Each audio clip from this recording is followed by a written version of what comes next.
When is the best time to ask one of your current clients for a referral? Now, from my experience, the best time to ask is when they're in a state of gratitude. So you've got a client that's just achieved some type of result, positive result they've been looking for. That is the best time to ask. So tip number one is when someone is in a state of gratitude, you've helped them achieve some goal that's very important to them.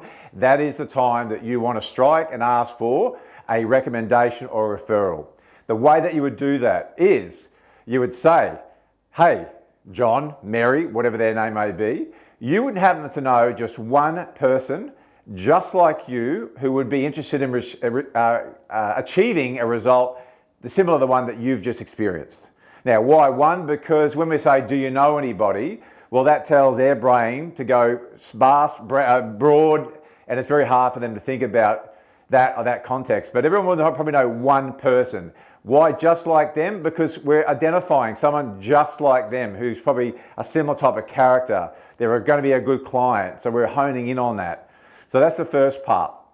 The next part is when they think of that person, you'll be able to tell because you'll see it in their eyes. And I'll go, look, I don't need their details right now, but who did you just think of? And they'll go, oh, it's Mary from work, or it's my sister, Jenny, whatever. And you go, great, when will you see them next? And they're going to tell you. Then the next part is, I would say, you couldn't happen to do me one more favor? And of course, they're going to say yes. You go, when you see them, could you explain to them a little bit about the results you've got with us, what it's been like to work with us, and if they would like the opportunity to have a initial chat with us to see if there's some way that we could help them. So we explain to them, they go, yeah, absolutely.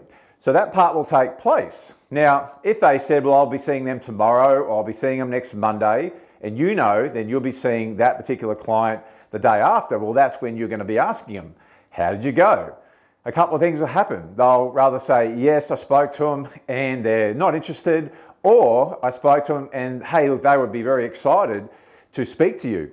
Now, on that note, if that's the case, what I find is when you then call that person, they are very grateful as well that you've taken the time to chat to them, all based off the recommendation of their friend or their acquaintance.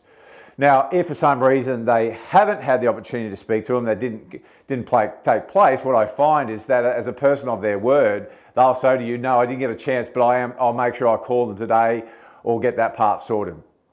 So that's my tip. Now, the whole process is slowing this down to get a better result. You only want to be calling people or having recommendations of people who are expecting your call and, more importantly, are looking forward to that call happening in the first place. And it's why I see that so many people that do referrals or get references and all that stuff, it just doesn't work as well. So that's my process. Slow it down to get a better quality person. You're honing in on other ideal clients that you've already got, just like them, and they're the people you want to be in front of.